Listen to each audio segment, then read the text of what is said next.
ਵੱਡੇ ਸਾਡੇ ਬਜ਼ੁਰਗ ਇਕਬਾਲ ਕੈਸਰ ਜੀ ਹੋਰਾਂ ਨੂੰ ਸੱਦਾ ਦੇਣਾ, ਉਹ ਤਸ਼ਰੀਫ ਲਿਆਉਣ। ਇਕਬਾਲ ਕੈਸਰ ਸਾਹਿਬ ਪੰਜਾਬੀ ਦੇ ਬਹੁਤ ਮਾਣਯੋਗ ਸ਼ਾਇਰ ਵੀ ਨੇ, ਲੇਖਕ ਨੇ, ਖੋਜਕਾਰ ਨੇ। ਕੀ ਤਾਰਫ ਕਰਾਇਆ ਜਾਏ। 11 ਦਸੰਬਰ 2010 ਨੂੰ ਪਹਿਲਾ ਇਜਲਾਸ ਇਸੇ ਥਾਂ 'ਤੇ ਹੋਇਆ।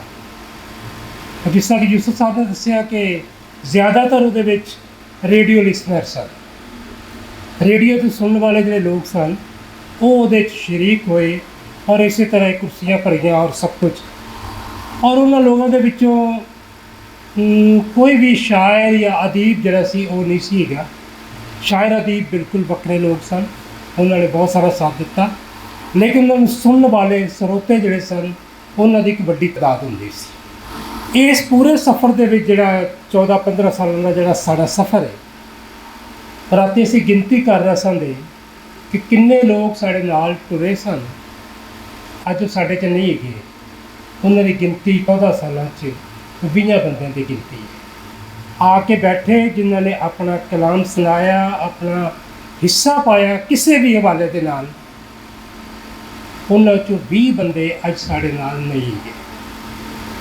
ਖਾਲਿਦ ਭਾਈ ਭੱਟ ਸਾਹਿਬ ਵੀ ਇੱਕ ਲਿਸਨਰ ਸਨ, ਔਰ ਬਲਕਿ ਜਦੋਂ ਉਹਨਾਂ ਦੀਆਂ ਅੱਖਾਂ ਚਲੀਆਂ ਗਈਆਂ ਉਸ ਤੋਂ ਬਾਅਦ ਵੀ ਉਹ 2-4 ਇਜਲਾਸਾਂ 'ਚ ਆਏ। ਜਦੋਂ ਕੋਈ ਬੰਦਾ ਮਿਲ ਜਾਂਦਾ ਸੀ ਤਾਂ ਉਹ ਪਹਿਲੇ ਉਹੀ ਕਰਦੇ ਸੀ ਕਿ ਯਾਰ ਮੈਂ ਸੰਗਤ 'ਚ ਜਾਣਾ, ਮੈਨੂੰ ਕੋਈ ਲੈ ਚੱਲੇ, ਕਿਉਂਕਿ ਸ਼ੂਗਰ ਦੀ ਵਜ੍ਹਾ ਤੋਂ ਉਹਨਾਂ ਦੀਆਂ ਅੱਖਾਂ ਚਲੀਆਂ ਗਈਆਂ ਸੀ। ਰਿਹਾਨਾ ਅਖਤਰ ਸਾਹਿਬ ਇੱਕ ਗਾਇਕ ਸਨ, ਔਰ ਉਹ ਪੰਜਾਬ ਦੇ ਜਿਹੜੇ ਥੀਏਟਰ, ਲੋਕ ਥੀਏਟਰ ਦੀ ਜਿਹੜੀ ਰਵਾਇਤ ਹੈ ਉਹਦੇ ਵਿੱਚ ਬਾਲੀ ਜੱਟੀ ਜਿਹੜੀ ਸੀ ਇਹ ਉਹਦੀ ਬੇਟੀ ਸੀ। ਪਹਿਲੇ ਇਜਲਾਸ 'ਚ ਇਹਨੇ ਸ਼ਾਹ ਹੁਸੈਨ ਨੂੰ ਗਾਇਆ ਸੀ, ਇਹ ਸਾਡੇ ਨਾਲੋਂ ਵਿਛੜ ਗਈ। ਉਸ ਤੋਂ ਬਾਅਦ ਦੂਸਰਾ ਨਾਮ ਜਿਹੜਾ ਹੈ ਉਹ ਰੁਖਸਾਨਾ ਨੂਰ ਦਾ ਹੈ, ਜਿਹਨੇ ਜਿਹੜੀ ਫਿਲਮ ਰਾਈਟਰ ਸੀ, ਸਹਾਫੀ ਸੀ, ਉਹਨੇ ਕਿਤਾਬ ਵੀ ਲਿਖੀ। ਔਰ ਉਹ ਕਰੋਨਾ ਦੇ ਦਿਨਾਂ ਦੇ ਵਿੱਚ ਹਸਪਤਾਲ ਤੋਂ ਉੱਠ ਕੇ ਆਪਣਾ ਵੋਟ ਪਾਉਣ ਵਾਸਤੇ ਇੱਥੇ ਆਈ, ਔਰ ਅਗਲੇ ਦਿਨ ਉਹਦੀ ਡੈਥ ਹੋ ਗਈ। ਇਸੇ ਤਰ੍ਹਾਂ ਇੱਕ ਹੋਰ ਗਾਇਕ ਸਨ, ਉਹਨਾਂ ਦਾ ਨਾਂ ਸੀ ਦਿਲਾਵਰ ਲੋਹਾਰ। ਆਪ ਤਾਂ ਲੋਹਾਰ ਨਹੀਂ ਸਨ, ਲੇਕਿਨ ਉਹ ਆਪਣੇ ਆਪ ਨੂੰ ਜਿਹੜਾ ਸੀ ਲੋਹਾਰਾਂ ਦਾ ਸ਼ਾਗਿਰਦ ਕਹਿੰਦੇ ਸਨ। ਉਹਦੇ ਨਾਲ ਇੱਕ ਬਹੁਤ ਵੱਡੀ ਟ੍ਰੈਜੇਡੀ ਹੋਈ ਸੀ, ਜਿਹਦੇ 'ਤੇ ਅਸੀਂ ਲੋਕ ਸਾਰੇ ਹੀ ਕੁਛ ਨਹੀਂ ਸਾ ਕਰ ਸਕਦੇ। ਕਿ ਜਿਸ ਇਲਾਕੇ 'ਚ ਰਹਿੰਦੇ ਸਨ ਬਹੁਤ ਗਰੀਬ ਇਲਾਕਾ ਸੀ, ਝੁੱਗੀਆਂ ਵਾਲੇ ਸਨ ਵਿਚਾਰੇ, ਛੋਟੇ ਇਲਾਕੇ 'ਚ ਰਹਿਣ ਵਾਲੇ, ਅਤੇ ਉੱਥੇ ਦੇ ਜਿਹੜੇ 73 ਖਾਨ ਸਨ, ਵੱਡੇ ਜਿਹੜੇ ਤਾਕਤਵਰ ਲੋਕ ਸਨ, ਉਹਨਾਂ ਨੇ ਉਹਨਾਂ ਦੀਆਂ ਬੇਟੀਆਂ ਨੂੰ ਚੁੱਕ ਲਿਆ ਸੀ, ਜਿਨ੍ਹਾਂ ਨੂੰ ਨਾ ਸਰਕਾਰ ਬਾਜ਼ੀਆਬ ਕਰਵਾ ਸਕੀ, ਨਾ ਕੋਈ ਹੋਰ ਕਰਵਾ ਸਕਿਆ, ਔਰ ਅਖੀਰ ਉਹ ਉਸੇ ਹੀ ਗਮ ਦੇ ਵਿੱਚ ਜਿਹੜਾ ਸੀ ਉਹ ਦੁਨੀਆ ਤੋਂ ਚਲੇ ਗਿਆ। ਇਸ ਤਰ੍ਹਾਂ ਨਿਆਜ਼ ਜ਼ਖਮੀ ਸਾਹਿਬ ਸ਼ਾਇਰ ਸਨ, ਹਾਂਜੀ ਨਜਮੀ ਸਾਹਿਬ, ਤੋਂ ਇਹ ਸ਼ਾਇਰ ਸਨ, ਇਹ ਵੀ ਸਾਡੇ ਨਾਲ ਕਾਫੀ ਦੇਰ ਰਹੇ। ਇਸ ਤਰ੍ਹਾਂ ਅਸਲਮ ਆਬਦ ਸਾਹਿਬ, ਰਾਸ਼ਦ ਸਰ ਰਾਣਾ ਸਾਹਿਬ, ਵੱਡੇ ਨਾਮ ਨੇ ਜਿਨ੍ਹਾਂ ਨੂੰ ਤੁਸੀਂ ਸਾਰੇ ਜਾਣਦੇ ਹੋ। ਕਾਜ਼ੀ ਜਵੇਦ ਸਾਹਿਬ ਅਕਸਰ ਸਾਡੇ ਇਜਲਾਸਾਂ 'ਚ ਉਹਨਾਂ ਨੇ ਸਦਾਰਤਾਂ ਵੀ ਕੀਤੀਆਂ, ਉਹ ਵੈਸੇ ਵੀ ਆ ਜਾਂਦੇ ਸਨ, ਸਾਡੇ ਵਾਸਤੇ ਇੱਕ ਸਾਏ ਦਾ ਕੰਮ ਕਰਦੇ ਸਨ। ਇਸ ਤਰ੍ਹਾਂ ਬਾਬਾ ਸਾਈਂ ਜੀ, ਜਿਹਨਾਂ ਦਾ ਆਪਣਾ ਨਾਮ ਅਕਬਲ ਭੱਟੀ ਸੀ, ਲੇਕਿਨ ਉਹਨਾਂ ਨੇ ਇੱਥੇ ਬੈਠ ਕੇ ਜੋ ਸੂਫੀਆਨਾ ਰੰਗ ਦੇ ਉਹਨਾਂ ਨੂੰ ਬੜਾ ਚਾਅ ਸੀ ਕਿ ਮੈਂ ਜਨਾਬ ਇਹਦੇ 'ਚ ਸ਼ਾਇਰੀ ਕਰਨਾ, ਉਹਨਾਂ ਨੇ ਕਿਤਾਬ ਲਿਖੀ, ਔਰ ਉਹਨਾਂ ਦੀ ਡੈਥ ਹੋਈ। ਹਾਂ, ਗਾਇਕਾਂ ਦੇ ਵਿੱਚੋਂ ਵੱਡਾ ਨਾਮ ਜਿਹੜਾ ਸੀ ਸ਼ੌਕਤ ਅਲੀ ਦਾ ਸੀ। ਸ਼ੌਕਤ ਅਲੀ ਸਾਹਿਬ ਨੇ ਇੱਥੇ ਗਾਇਆ ਵੀ, ਸ਼ਾਮਾਂ ਵੀ ਮਨਾਈਆਂ। ਸ਼ੌਕਤ ਅਲੀ ਸਾਹਿਬ ਸਾਡੇ ਬੁਨਿਆਦੀ ਮੈਂਬਰਾਂ ਵਿੱਚੋਂ ਵੀ ਸਨ, ਔਰ ਉਹਨਾਂ ਨੇ ਹਰ ਇਲੈਕਸ਼ਨ ਦੇ ਵਿੱਚ ਵੱਧ ਚੜ੍ਹ ਕੇ ਹਿੱਸਾ ਲਿਆ। ਸਾਡੇ ਹਰ ਹਵਾਲੇ ਦੇ ਨਾਲ ਸਾਡੀ ਆਵਾਜ਼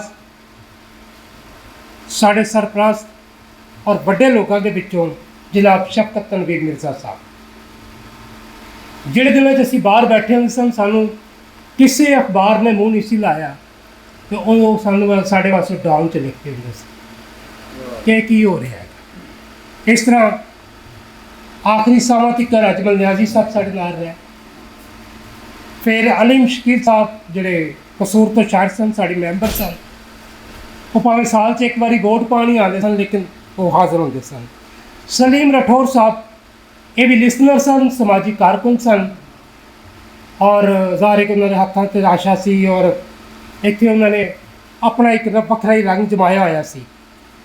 ਜਿਹੜੇ ਨਾ ਭੁੱਲਣ ਵਾਲੀਆਂ ਸ਼ਖਸੀਅਤਾਂ ਨੇ ਉਹਨਾਂ ਵਿੱਚ ਵਾਰਿਸ ਗਦਵੀ ਸਾਹਿਬ ਦਾ ਨਾਮ ਵੀ ਹੈ।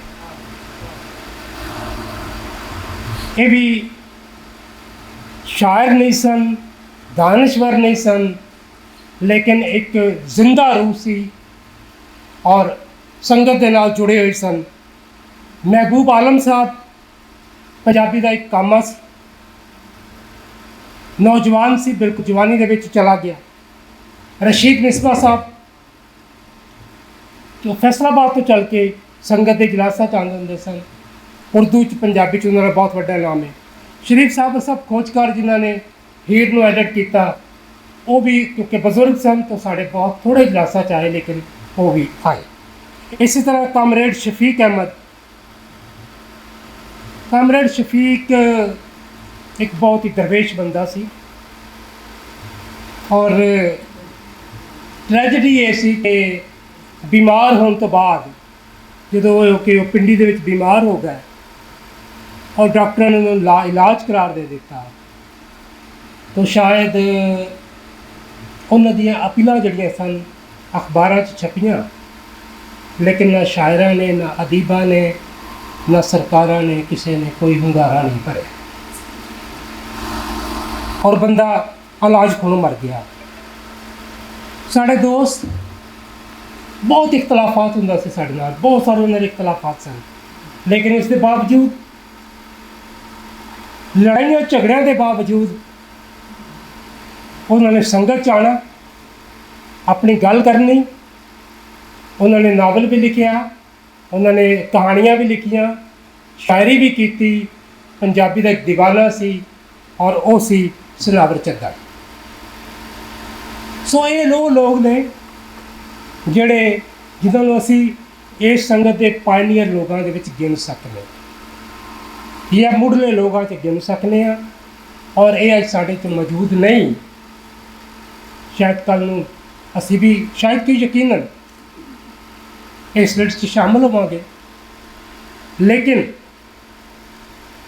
ਇੱਕ ਗੱਲ ਜਿਹੜੀ ਉਹ ਮੈਂ ਅਖੀਰ 'ਤੇ ਕਹਾਂਗਾ ਕਿ ਇਹਨਾਂ 'ਚ ਜੋ ਨੌਜਵਾਨ ਵੀ ਸਨ, ਬਜ਼ੁਰਗ ਵੀ ਸਨ ਜਿਹੜੇ ਚਲੇ ਗਏ ਨੇ ਔਰ ਮੈਨੂੰ ਇਸ ਗੱਲ ਦੀ ਬਹੁਤ ਜ਼ਿਆਦਾ ਖੁਸ਼ੀ ਹੈ, ਬਹੁਤ ਹੀ ਜ਼ਿਆਦਾ ਖੁਸ਼ੀ ਹੈ ਕਿ ਅੱਜ ਅਸੀਂ ਕੱਲ੍ਹ ਜਿਹੜੇ ਰੇਡੀਓ ਲਿਸਨਰ ਨੂੰ ਨਾਲ ਲੈ ਕੇ ਚੱਲੇ ਸੰਦੇ, ਅੱਜ ਸਾਡੇ ਨਾਲ ਪੰਜਾਬ ਯੂਨੀਵਰਸਿਟੀ ਔਰ ਸਾਡੇ ਨਾਲ ਗੌਰਮੈਂਟ ਜਿਸ ਯੂਨੀਵਰਸਿਟੀ ਦੇ ਲੋਕ ਸਾਡੇ ਨਾਲ ਸ਼ਾਮਲ ਨੇ ਔਰ ਅਸੀਂ ਇਸ ਚੀਜ਼ 'ਤੇ ਮਾਣ ਕਰਨੇ ਹਾਂ ਕਿ ਅਸੀਂ ਆਪਣੇ ਸਫ਼ਰ ਨੂੰ ਅੱਗੇ ਤੋਂ ਅੱਗੇ ਲੈ ਕੇ ਚੱਲ ਰਹੇ ਹਾਂ। ਹੁਣ ਇਹਨਾਂ ਨੌਜਵਾਨਾਂ ਦੇ ਮੋਢੇ ਦੇ ਉੱਤੇ ਇਹ ਸਾਰਾ ਭਾਰ ਹੈ ਔਰ ਸਾਨੂੰ ਉਮੀਦ ਹੈ ਕਿ ਜਿੱਥੇ ਅਸੀਂ ਸਫ਼ਰ ਛੱਡਿਆ ਹੈ, ਬਲਕਿ ਮੈਂ ਆਪਣੇ ਇੱਕ ਸ਼ੇਰ 'ਤੇ ਖਤਮ ਕਰਾਂਗੇ ਕਿ ਕੱਲ੍ਹ ਜਿੱਥੇ ਅਸੀਂ ਬਾਬਾ ਮੋਇਆ, ਮੈਂ ਉੱਥੋਂ ਹੀ ਪੈਂਡਾ ਛੋਇਆ, ਮੈਂ ਖੋਰੇ ਹੁਣ ਕਿੱਥੇ ਮਰਨਾ, ਅਗਲਾ ਪੈਂਡਾ ਕਿੰਨੇ ਕਰਨਾ, ਲੇਕਿਨ ਮੈਨੂੰ ਪਤਾ ਹੈ ਕਿ ਜਿੰਨਾ ਨਹੀਂ ਕਰਨਾ। ਬਹੁਤ ਸ਼ੁਕਰੀਆ।